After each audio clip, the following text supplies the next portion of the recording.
Good morning friends. இன்றைக்கி ஒரு புதிய வேலைவாய்ப்பில் உங்களை சந்திக்கிறேன். அது என்ன வேலைவாய்ப்புன்னு சொல்லி பார்க்கலாம். அதுக்கு முன்னாடி நம்ம சேனலை சப்ஸ்கிரைப் பண்ணாமல் இருந்தீங்கன்னா சப்ஸ்கிரைப் பண்ணிக்கிறங்க. உங்களுக்கு வேலைவாய்ப்பு சம்மந்தமான செய்தி எதுனாலும் உங்கள் கைக்கு அடையணும்னா நம்ம சேனலை சப்ஸ்கிரைப் பண்ணிக்கிறங்க.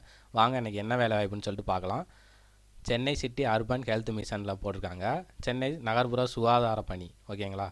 அதில் வந்து எங்கன்னா சென்னையில் தான் வேலை. அது என்னென்ன போஸ்ட் இருக்குதுன்னு சொல்லி பார்த்துருவோம். Medical officer, staff nurse, multipurpose health worker, support staff. இதுக்கு கல்வி தகுதி வந்து 8வது 12வது degree, BSc nursing, MBBS, diploma nursing இந்த இதெல்லாம் படிச்சிருந்தீங்கன்னா அவங்க எல்லாருமே வந்து விண்ணப்பிக்கலாம். என்ன டீட்டெயில்னு சொல்லிட்டு உள்ள பிடிஎஃப் ஃபைல் இருக்குது. அந்த பிடிஎஃப் ஃபைலில் பார்க்கலாம் வாங்க. Chennai city urban health mission Chennai, ஓகேங்களா. டெசிக்னேஷன் வந்து என்ன போஸ்டிங் சொல்லிட்டு கொடுத்துருக்காங்க. மெடிக்கல் ஆஃபீஸர் வந்து எத்தனை போஸ்ட் இருக்குதுன்னு சொல்லிட்டு பார்த்தீங்கன்னா 30 போஸ்ட் இருக்குது, ஓகேங்களா. 30 போஸ்ட்டில் அவங்களுக்கு சம்பளம் எவ்வளோன்னா 60,000. குவாலிஃபிகேஷன் வந்து எம்பிபிஎஸ் முடிச்சிருந்தீங்கனாலே போதும். மற்றபடி எக்ஸ்ட்ரா அவங்க எந்த ஒரு குவாலிஃபிகேஷன் கேட்கலாம். அதனால் எம்பிபிஎஸ் முடிச்சுட்டு நீங்கள் வந்து பதிஞ்சிருக்கணும். மெடிக்கல் கவுன்சில் ஆஃப் இந்தியா அதில் வந்து ரெஜிஸ்டர் பண்ணியிருந்தீங்கன்னா அவங்க இதெல்லாம் அப்ளை பண்ணலாம். ஏஜ் லிமிட் என்னன்னு சொல்லிட்டு பார்த்தீங்கன்னா 40 வயசுக்குள்ளே இருக்கணும். அடுத்து ஸ்டாஃப் நர்ஸு 32 போஸ்ட்டு போட்டிருக்காங்க. அவங்களுக்கு சம்பளம் 18,000. அவங்க என்ன படிச்சிருக்காங்கன்னா diploma in central nurse mailed ஒர்ஃப்னு சொல்லிட்டு இருக்கும்ல, அதை முடிச்சிருக்கணும். அல்லது பிஎஸ்சி நர்சிங் அது முடிச்சிருந்தாலும் அவங்களும் இது பண்ணிக்கணும். அவங்களும் வந்து ரிஜிஸ்டர் பண்ணவங்களாக இருக்கணும். அவங்களுக்கு ஏஜ் வந்து 50 வயசு வரை கொடுத்துருக்காங்க. அதுக்கப்புறம் மல்டிபர்பஸ் ஹெல்த் ஒர்க்கர், நிறையா அந்த ஹெல்த் இன்ஸ்பெக்டர்னு சொல்லுவாங்கள்ல, அந்த இது கேட்டிருக்காங்க. அதுக்கு என்னென்னா 12 போஸ்ட்டு கொடுத்துருக்காங்க. சம்பளம் எவ்வளோன்னு பார்த்தீங்கன்னா 14,000. Must have first +2 with biology. 12வதுல வந்து பயாலஜி பாட்னி படிச்சிருந்தீங்கன்னா அவங்க படிச்சிருக்கணும். Plus 2 years multipurpose health worker நடத்திருப்பாங்களா, ஹெல்த் இன்ஸ்பெக்டர், சானிடரி இன்ஸ்பெக்டர்னு சொல்லுவாங்களா, அந்த சர்டிஃபிகேட் நீங்கள் வச்சுருந்தீங்கன்னா அவங்க இதுக்கு வந்து அப்ளை பண்ணலாம். இவங்களுக்கு ஏஜ் என்ன கொடுத்துருக்காங்கன்னா 50க்கு உள்ளே இருக்கணும். அதுபோல் சப்போர்ட் ஸ்டாஃப் 66 போஸ்ட்டு, அதிகமான போஸ்ட்டு கொடுத்துருக்காங்க. சப்போர்ட் ஸ்டாஃப்னா அவங்களுக்கு வந்து ஹெல்ப் பண்ணுவாங்கள்ல, இந்த நர்ஸு டாக்டர் எல்லோரும் ஹெல்ப் பண்ணுற போஸ்டிங்க்கு வந்து 66 போஸ்டிங் கொடுத்துருக்காங்க. சம்பளம் 8,500. இதுக்கு வந்து 8th ஸ்டாண்டர்ட் பாஸ் பண்ணியிருந்தீங்கனாலே போதும். அதனால் இது வந்து இந்த போஸ்ட் வந்து நிறைய பேர் நீங்கள் சென்னையில் வேலை இல்லாதவங்க இருந்தீங்கன்னா இதுக்கு அப்ளை பண்ணுங்கள். அவங்களுக்கு ஏஜ் வந்து 50, அதனால் 50 வயசு வரைக்கும் நீங்கள் எல்லாருமே அப்ளை பண்ணலாம். பிளேஸ் எங்கே போட்டிருக்கான்னு பார்த்தீங்கன்னா இந்த working place greater Chennai corporation, Chennai மாநகராட்சிக்குள்ளே தான் இந்த வேலைவாய்ப்பு எல்லாமே இருக்குது. அதனால் இதை நீங்கள் எல்லோரும் அப்ளை பண்ணுங்கள். அதுக்கப்புறம் இங்கே அந்த அப்ளிகேஷன் எங்கே டவுன்லோட் பண்ணிடுறேன்னு சொல்லிட்டு வெப்சைட் கொடுத்துருக்காங்க. ஆனால் நான் வந்து நம்ம யூடியூப் சேனலில் டிஸ்கிரிப்ஷன் பாக்ஸ்லேயே இந்த பிடிஎஃப் ஃபைல் வந்து நான் கொடுத்துருவேன். நீங்கள் அங்கேயே டவுன்லோட் பண்ணிக்கலாம். இதுக்குன்னு நீங்கள் ஸ்பெசிஃபிக்காக எங்கேயும் தேவையில்லை. என்னென்ன வைக்கணும்னு சொல்லியிருக்காங்கன்னு பார்த்தீங்கன்னா செல்ஃப் அட்டஸ்டட். அந்த நீங்கள் சர்டிஃபிகேட் வைப்பீங்களா, அது வேறு எங்கேயுமே செல்ஃப் அட்டஸ்டட் வாங்க தேவையில்ல. உங்களோட கையெழுத்தை போட்டு நீங்களே அனுப்பிச்சி விட்டால் போதும். கையெழுத்து போடுறப்ப அவங்க தேதி போட்டுருவாங்க. பக்கத்தில் தேதி போட்டு அவங்க என்னென்ன கேட்டிருக்காங்கன்னா ஒரு பாஸ்போர்ட் சைஸ் கலர் ஃபோட்டோ ஒன்று வச்சுருங்க. அதுக்கப்புறம் டேட் ஆஃப் பர்த் சர்டிஃபிகேட் வந்து எஸ்எஸ்சி இல்லைன்னா ஹெச்எஸ்சி மார்க் ஷீட்டு, அப்புறம் எஸ்எஸ்சி ஹெச்எஸ்சி மார்க் ஷீட்டு அல்லது அது சிலதாங்க அதோட நிறுத்திருப்பீங்களா, அதனால் அந்த டிசி வச்சிடணும். வச்சுட்டு எல்லாமே ஜெராக்ஸ் காப்பி தான்ப்பா, எல்லாமே அப்ளிகேஷன் வைக்கல. அதுக்கப்புறம் general nurse, midwife, BSc nursing படிச்சிருந்தீங்கன்னா அந்த சர்டிஃபிகேட்டு, அதுக்கப்புறம் எம்பிபிஎஸ் டிகிரி முடிச்சிருந்தீங்கன்னா அதோட சர்டிஃபிகேட் ஜெராக்ஸு. எவிடன்ஸ் வந்து தமிழ் எலிஜிபிலிட்டி, நீங்கள் தமிழில் படிச்சிருப்பீங்கன்னா சில தான் தமிழ் வழி படித்தக்கான சான்றிதழ் வச்சுருப்பீங்க. சில அப்படி இல்லைனாலும் இப்போதைக்கு அனுப்பிச்சி விட்டு அவங்க சர்டிஃபிகேட் வெரிஃபிகேஷன் டைமில் தமிழ் வழி படித்தக்கான சர்டிஃபிகேட்டை கொண்டு போய்க்கலாம். அதனால் அந்த 10th 12th மார்க் ஷீட்டை வந்து அவங்க எவிடன்ஸாக எடுத்துக்கிடுவாங்க. அப்புறம் கம்யூனிட்டி சர்டிஃபிகேட்டு, நீங்கள் என்ன கம்யூனிட்டியோ அந்த கம்யூனிட்டி சர்டிஃபிகேட் வச்சுருப்பீங்களா, அந்த கம்யூனிட்டி சர்டிஃபிகேட் வச்சு அனுப்பிச்சணும். ப்ரூஃப் ஆஃப் ரெசிடென்சி, சிலத்தவங்க நேட்டிவிட்டி சர்டிஃபிகேட் வச்சுருப்பாங்க. நேட்டிவிட்டி சர்டிஃபிகேட் வச்சுருக்கவங்க அதை வச்சு அனுப்புங்க. அப்படி இல்லாதவங்க என்ன ஓட்டர் ஐடியும் வச்சுக்கலாம், அல்லது ஆதார் கார்டு, ரேஷன் கார்டு ஏதோ ஒன்று வச்சவங்க. இதுக்காண்டி நீங்கள் வந்து இப்போ போய் நேட்டிவிட்டி சர்டிஃபிகேட் அப்ளை பண்ணி அதை வாங்குறதுங்கிற ரொம்ப டைம் ஆகும். அதனால் இப்போ இருக்கிறது ஓட்டர் ஐடியோ ஆதார் கார்டையோ அதை வச்சு அனுப்பிச்சி விடுங்க. கேரக்டர் சர்டிஃபிகேட்டு, குரூப் ஏ ஆஃபீஸர்கிட்ட போய் ஒர்க் பண்ணுறாங்கல்ல அவங்கள்ட்ட நீங்கள் யார்கிட்டே வாங்கிட்டு அந்த கேரக்டர் சர்டிஃபிகேட் வச்சு விடுங்க. அப்புறம் வந்து ஒர்க்கு எக்ஸ்பீரியன்ஸ் சர்டிஃபிகேட், நீங்கள் எங்கேயாவது வேலை பார்த்துருந்தீங்க, இந்த கொரோனா டைம் அந்த மாதிரி ஒர்க் பண்ணியிருந்தீங்களோ இல்லை வேறு வேலை பார்த்துருந்தீங்களோ அந்த எக்ஸ்பீரியன்ஸ் சர்டிஃபிகேட்ஸ்னால் அதையும் வச்சு வைங்க.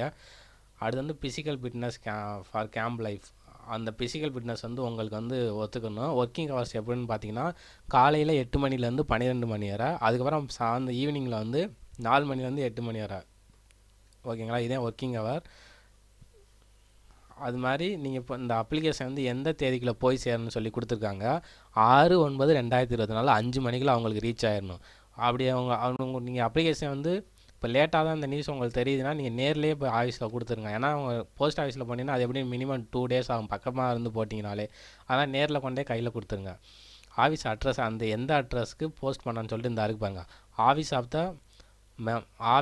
த member secretary, CCUHM, city health officer, public health department, 3rd floor, Amma Maligai creator, Chennai corporation, Ripon building, Chennai 3. இந்த அட்ரஸ்க்கு நீங்கள் அனுப்பிச்சி விட்ருங்க. உங்களுக்கு எதுவும் டவுட் இருந்துச்சுன்னா அந்த ஃபோன் நம்பர் கொடுத்துருக்காங்க, அந்த ஃபோன் நம்பரில் வந்து கான்டாக்ட் பண்ணி கேளுங்க. அதுக்கப்புறம் மெடிக்கல் ஆஃபீஸர் வேக்கண்ட், அவங்க மெடிக்கல் ஆஃபீஸர் இருக்குல்ல, அவங்களுக்கு எங்கெங்கே வேக்கண்ட்னு சொல்லிட்டு ஒரு லிஸ்ட்டே கொடுத்துருக்காங்க. அன்னெக்சர் 1ல் இந்த இருக்கு பாருங்கள். இது உங்களுக்கு எது தோதோ அந்த இதில் நீங்கள் வந்து செலக்ட் பண்ணிக்கலாம். எப்போனா அது அவங்க போஸ்டிங் போட்டதுக்கப்புறம் தான் அலாட் பண்ணுவாங்க. அப்போதி இது வந்து ஜஸ்ட்டு உங்களுக்கு தெரிஞ்சுக்கிறீங்க எங்கெங்கே வேக்கன்சி இருக்குதுன்னு சொல்லிட்டு. அது மாதிரி ஸ்டாஃப் நர்ஸ் இருக்குல்ல, ஸ்டாஃப் நர்ஸுக்கும் எங்கெங்கே வேக்கன்சி வந்து இருக்குதுன்னு சொல்லிட்டு லிஸ்ட்டு கொடுத்துருக்காங்க. அதையும் நீங்கள் செக் பண்ணிக்கிறங்க. அதுக்கப்புறம் ஹெல்த் இன்ஸ்பெக்டர் வேக்கன்சி இருக்குல்ல, அதுக்கு எங்கெங்கே வேக்கன்சி இருக்குதுன்னு சொல்லிட்டு கொடுத்துருக்காங்க. ஜோன் வைஸாக, ஜோனு, டிவிஷன், அதில் எங்கெங்கே அட்ரஸ் இருக்குதுன்னு சொல்லிட்டு கொடுத்துருக்காங்க. அதை பார்த்துக்குறங்க. அதுக்கப்புறம் சப்போர்ட் ஸ்டாஃப் வேக்கன்சி இருக்குல்ல, அந்த 66 போஸ்ட் அதிகமான போஸ்ட், அதுக்கும் எங்கெங்கே வேக்கன்ட் இருக்குதுன்னு சொல்லிட்டு இந்த பெரிய லிஸ்ட்டே கொடுத்துருக்காங்க. நீங்கள் அதெல்லாம் எப்போ உங்களை இன்டர்வியூ கூப்பிடும்போது நீங்கள் அந்த போஸ்டிங் வந்து செலக்ட் பண்ணிக்கலாம் எந்த ஏரியான்னு சொல்லிட்டு. கீழே வந்து அப்ளிகேஷன் ஃபார்ம் கொடுத்துருக்காங்க. இந்த அப்ளிகேஷனை தான் நீங்கள் ஃபில்ட் எடுத்துகிட்டு இதை ஃபில் பண்ணிட்டு நேர்லேயே கொண்டு போய் கொடுத்தாலும் சரி, போஸ்ட் ஆஃபீஸில் கொடுத்தாலும் சரி. இப்போ சப்போஸ் நீங்கள் பார்க்கையில டைம் முடிஞ்சு போச்சு, முடிகிற மாதிரி இருந்துச்சு அப்படின்னா லாஸ்ட் டேட் நாளைக்குன்னா நீங்கள் நேர்லேயே கொண்டு போய் கொடுத்துருங்க. இதுக்கு வந்து நேம் ஆஃப் த போஸ்ட், என்ன போஸ்ட்டுக்கு நீங்கள் அப்ளை பண்ணுறீங்களோ அதை ஃபஸ்ட்டு எழுதிடணும். அதுக்கப்புறம் உங்களோட பாஸ்போர்ட் சைஸ் ஃபோட்டோகிராஃபை இங்கே ஒட்டிட்டு விண்ணப்பதாரின் பெயர், தந்தை அல்லது கணவர் பெயர் எழுதுங்க. உங்கள் பிறந்த தேதி, வயது, அப்புறம் கல்வி தகுதி, என்ன படிச்சிங்கன்னா 8th 12th, health inspector, MBBS, அந்த மாதிரி நர்ஸு அந்த மாதிரி முடிச்சிங்கன்னா அதை எழுதுங்க. அதுக்கப்புறம் எவ்வளோ மார்க் வாங்கியிருக்கீங்க தேர்வில், பெர்சன்டேஜுக்கு உங்களுக்கு டோட்டல் மார்க் எழுதிட்டு அதை பக்கத்தில் பெர்சன்டேஜும் எழுதிருங்க. அப்புறம் கரண்ட் அட்ரஸ், உங்களோட வீட்டு அட்ரஸ், டோர் நம்பரு, தெருவின் பெயர், ஏரியா, மாவட்டம், எந்த மாவட்டம் அப்படின்னு எழுதிருங்க. Name of the zone corporation, Chennai மாநகராட்சி மண்டலத்தின் பெயர் கேட்டால் அதை எழுதிருங்க. வார்டு நம்பர் இதை எழுதிருங்க. அதுக்கப்புறம் நிரந்தர முகவரி, ரெண்டும் கண்டிப்பாக எல்லாருக்குமே ஒன்றா தான் இருக்கும், அதனால் அதே எழுதிருங்க. Aadhaar card number, phone number, email ID வச்சுருப்பீங்க, இமெயில் ஐடி எழுதிருங்க. அது இல்லைனாலும் பரவாயில்ல, ஃபோன் நம்பர் கண்டிப்பாக எழுதிருங்க. அதுக்கப்புறம் நீங்கள் கோவிட் காலத்தில் வந்து ஒர்க் பண்ணியிருந்தீங்கன்னா எஸ்ஆர் நோ கொடுத்துருங்க. கோவிட் தொட்டுக்கால பணி எத்தனை மாதம் இருக்குன்னு சொல்லிட்டு அதையும் ஃபில் பண்ணிடுங்க.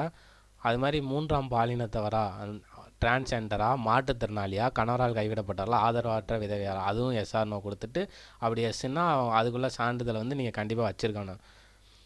அடுத்து வந்து வேறு ஏதாவது சுகாதாரமானது பணி இருந்துருந்தீங்கன்னா, அது எங்கேயாவது நீங்கள் ஒர்க் பண்ணியிருந்தீங்கன்னா அதுக்கும் எஸ்ன்னு கொடுத்துட்டு அதுக்கான சான்றிதழை நீங்கள் இணைச்சிருக்கணும். மேலே கொடுக்கப்பட்ட அனைத்து தகவலும் உண்மை என்று சான்றளின்னு சொல்லிட்டு தேதியும் இடத்தையும் போட்டு கண்டிப்பாக விண்ணப்பதாரத்தில் வந்து அப்ளிகேஷனில் வந்து உங்கள் சைன் இருக்கணும். சைன் இல்லைன்னா அப்ளிகேஷன் ரிஜெக்ட் பண்ணுவாங்க. நிறைய பேர் அப்ளிகேஷன் ஃபில் பண்ணுவாங்க, ஆனால் சைனை விட்டுருவாங்க மறந்துட்டு. அதனால் சைனை வந்து கண்டிப்பாக போட்டு அவங்க கேட்ட டாக்குமெண்ட் எல்லாத்தையுமே 10th 12th ஆதார் கார்டு, பிடிஎஸ்னால் பிடிஎஸ், MBBSனால் MBBS, ஹெல்த் இன்ஸ்பெக்டர்னால் ஹெல்த் இன்ஸ்பெக்டரு, நர்ஸுனால் நர்ஸு, இதெல்லாம் வச்சுட்டு மேலும் விடோனா விடோ சர்டிஃபிகேட், எக்ஸ் சர்வீஸ்மேனு, இது அப்புறம் இந்த டிசபிலிட்டி பெர்சன்னா டிசபிலிட்டி சர்டிஃபிகேட்டு, பணி அனுபவிச்சானது, கொரோனா சர்டிஃபிகேட், என்னென்ன அவங்க கேட்டுக்காங்களோ அது எல்லாத்தையும் வச்சுட்டு செல்ஃப் அட்டஸ்ட் போட்டு இந்த அப்ளிகேஷனோட வச்சு அனுப்புங்க. அதுக்கு வந்து டைம் முடிகிற மாதிரி இருந்துச்சுன்னா நேர்லேயே கொண்டே கொடுத்துருங்க. இந்த பிடிஎஃப் வந்து நான் டிஸ்கிரிப்ஷன் பாக்ஸ்லேயே கொடுத்துருவேன். இதை பார்த்துட்டு அந்த அப்ளிகேஷன் டவுன்லோட் பண்ணிவிட்டு பிரிண்ட் அவுட் எடுத்துக்கோங்க. இந்த கமெண்ட் பாக்ஸில் வந்து உங்களுக்கு டவுட் இருந்துச்சுன்னா கேளுங்க, நான் அதை விளக்க சொல்கிறேன். உங்களுக்கு அது மாதிரி இந்த மாதிரி நியூஸ் வந்து உங்களுக்கு தினக்கும் கிடைக்கணும்னா நம்ம சேனலை சப்ஸ்கிரைப் பண்ணிக்கிறங்க. மீண்டும் ஒரு புதிய வேலை வாய்ப்பில் உங்களை சந்திக்கிறேன். நன்றி.